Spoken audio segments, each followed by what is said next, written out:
The night of Daniel's proposal began just like any other birthday celebration with friends. I hadn't expected much. My birthday was usually low-key, a dinner maybe, a few laughs, then back to life as usual. But as soon as we arrived at the restaurant, I sensed something was up. It was unusually quiet, with hardly any other diners around. The dim lighting, soft music, and the excited, secretive smiles of my friends gave me an uneasy feeling I couldn't shake. I couldn't put my finger on it, but something was definitely different. As we finished our meal, I suddenly spotted Daniel walking toward me, his face beaming with that same confident smile I'd seen 100 times before. But this time, he was holding a small box, and everything clicked. My heart dropped. Right there, in front of my friends, in the dimly lit restaurant, with the entire staff peeking from a distance, Daniel got down on one knee. I felt the weight of the world press down on me, and every possible emotion came rushing in: shock, guilt, panic, excitement. I knew how much Daniel loved me. He was thoughtful, generous, and had always treated me like a queen. And yes, I enjoyed all the things he provided: the comfort, the stability, the lifestyle. But marriage? That was a step I hadn't wanted, not now. I wasn't ready to settle down at 24, to be tied down when my whole life still felt wide open in front of me. I loved going out, living free, making my own choices, doing things on my terms. The thought of marriage felt so final, so restrictive, as if I'd be trading in all of my independence for a future I wasn't even sure I wanted yet. Daniel, on one knee, held out that ring with such a look of hope and joy, and I could feel the pressure closing in. My friends were practically bouncing in their seats, eyes bright with expectation, silently urging me to say yes. I looked at him, then at them, realizing there was no way out of this without breaking his heart. After all he'd done for me, after the wonderful life he'd given me, saying no wasn't an option. The guilt weighed heavily on me. But I knew deep down, this wasn't the right decision for me. So, I plastered on a smile, swallowed my doubts, and gave him the answer he was waiting for. Yes, I whispered, and the entire restaurant erupted in applause.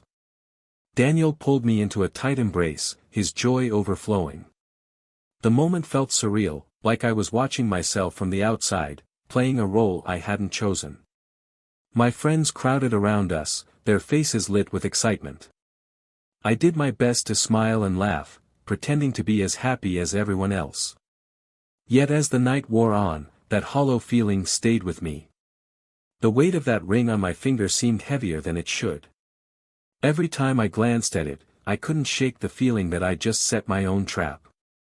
The weeks following the proposal were a blur of wedding plans, questions, and expectations. Daniel was eager, thrilled even, to dive into all the details, but the more involved he got, the more I felt my independence slipping away. My friends and family were buzzing with excitement over the engagement, constantly talking about the big day, as if it was some dream come true. And Daniel? He was all in. Every spare minute, every spare dollar went into planning this wedding, the perfect event to kick off what he saw as our perfect life together. For me, though, things were different.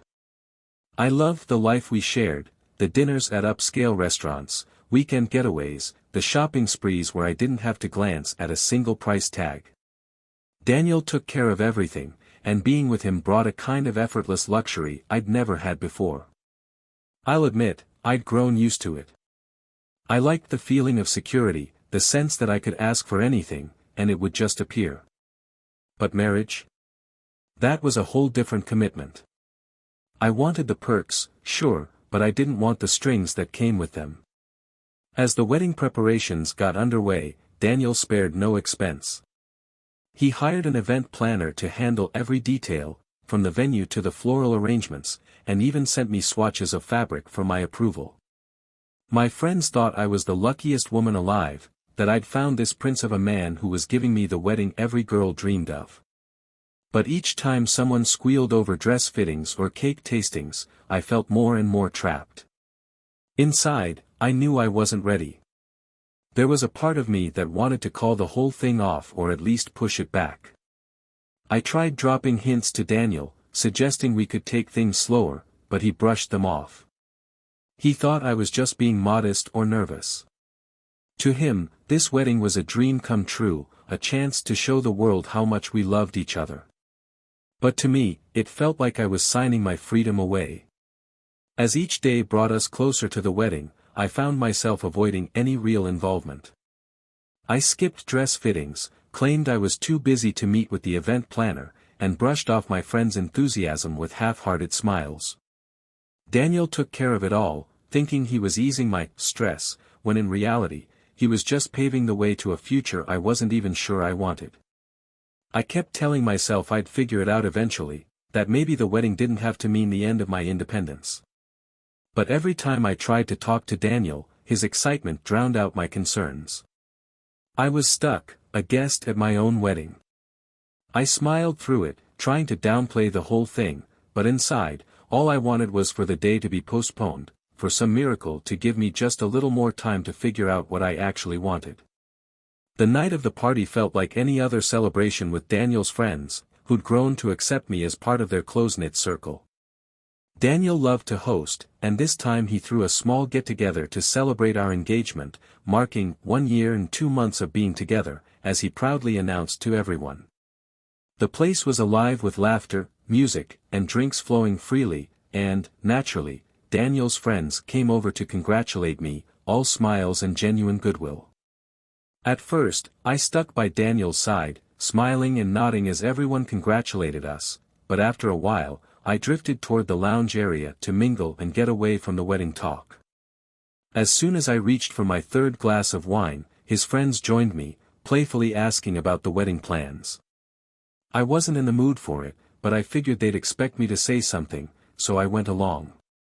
Fueled by the alcohol and perhaps a bit of frustration, I started venting about the endless preparations and how ridiculous it all felt. One of his friends asked, "So, are you excited? Ready to be Mrs. Daniel?" They said it with such genuine happiness, and I almost felt guilty. But I was tipsy, tired, and frankly, annoyed. I remember laughing a bit too loudly and shrugging, saying, "Yeah, if it even happens. I didn't exactly plan on marrying him, you know." The shocked expressions on their faces would have made anyone sober up instantly, but I didn't stop. I mean, don't get me wrong, Daniel's great. He's generous, treats me well, and, well, he pays for everything. I chuckled, swirling my wine glass, who wouldn't like a guy like that? Their laughter was more nervous now, not knowing if I was joking or not. Then, I let it all spill out. I told them about how I wasn't even sure I was in love, how the proposal had come out of nowhere and cornered me into saying yes. I admitted that marriage wasn't what I wanted, not at 24, not when I still had so much life to live. I didn't want to be tied down, to sacrifice my freedom, especially when I was finally enjoying the good life he provided. I laughed it off as if it were no big deal, saying, honestly, I'm just here for the perks, the vacations, the shopping, the lifestyle. Who wouldn't?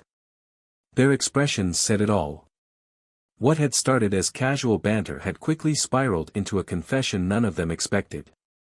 I'd crossed a line, but by then, I'd already let it all out. One of Daniel's closest friends finally spoke up, asking me, "So, if you're not serious about marrying him, why are you even with him?" I shrugged, my tipsy confidence barely wavering, "Because he gives me what I want.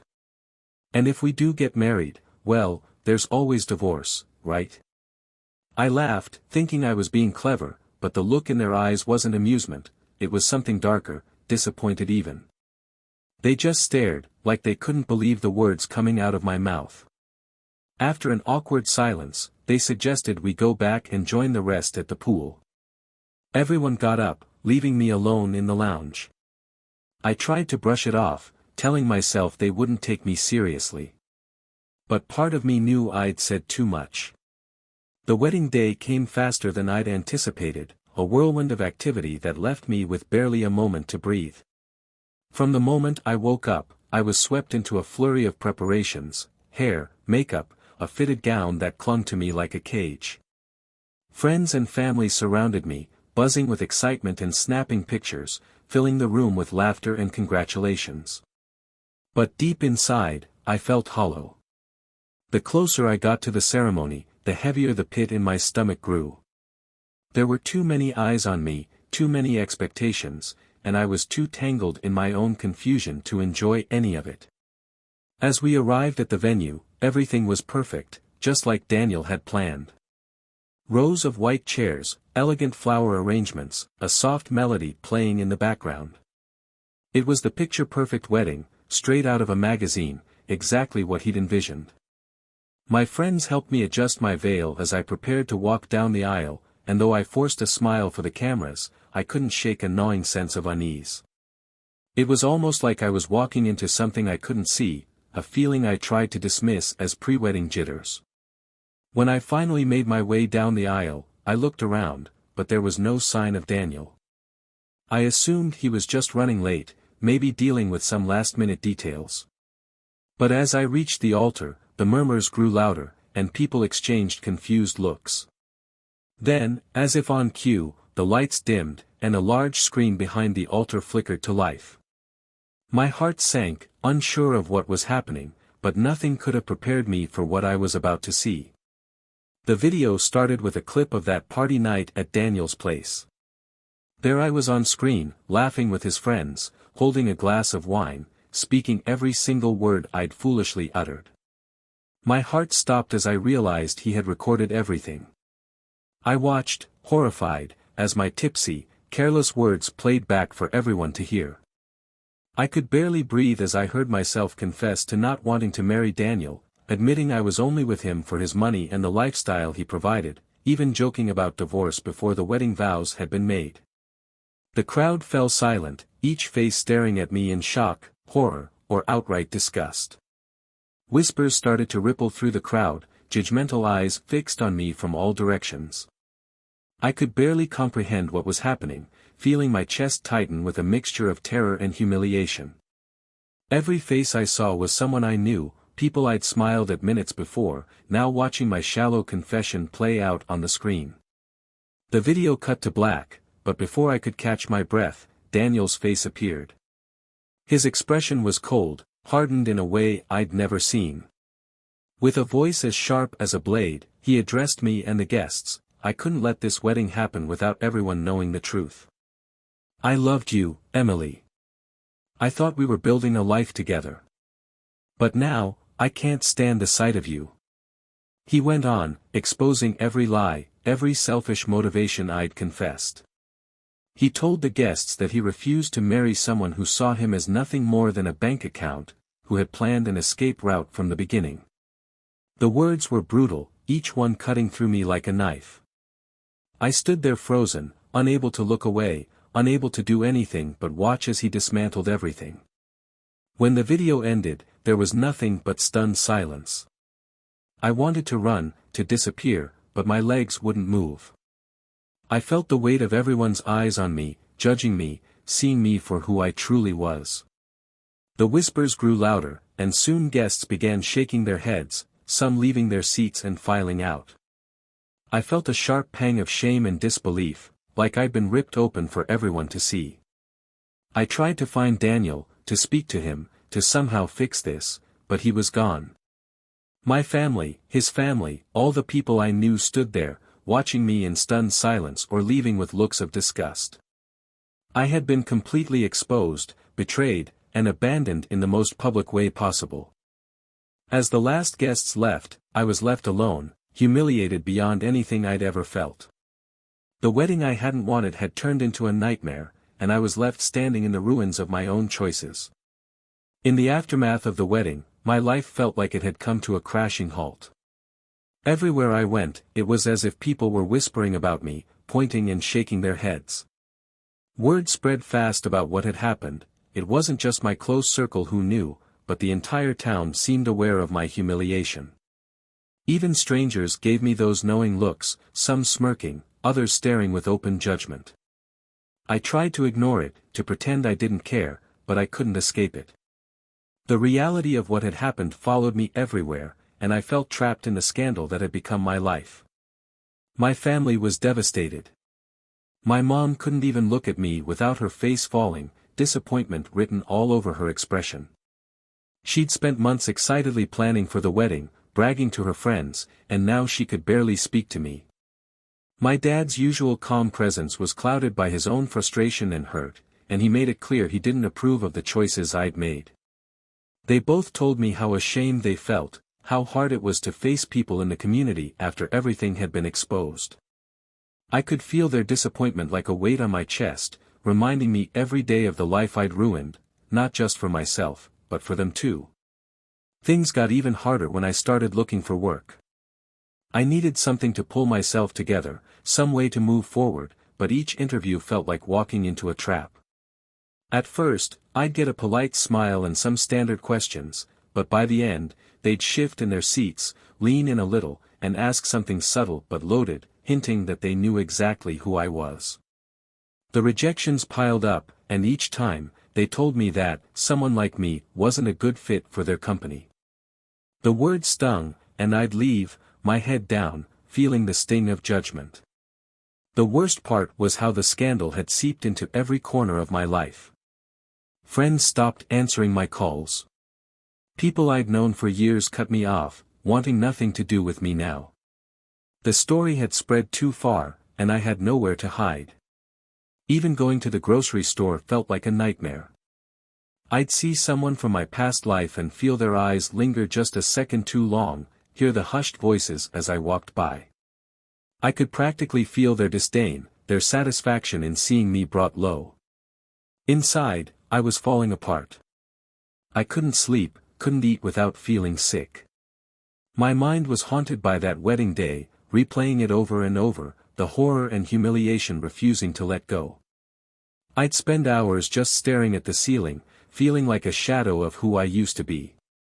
I couldn't shake the guilt, the regret. I'd lost everything, my friends, my family's trust, and the life I thought I'd have. It was as if I'd become a ghost in my own skin, and every day felt like a struggle just to keep going. I finally signed up for therapy, desperate for some way to make sense of what had happened. The therapist listened as I tried to explain it all, the choices I'd made, the reasons behind them, the weight of my regrets. But even therapy was a slow climb, and the shame and anger wouldn't let go of me easily. I was exhausted, worn down, haunted by my own choices.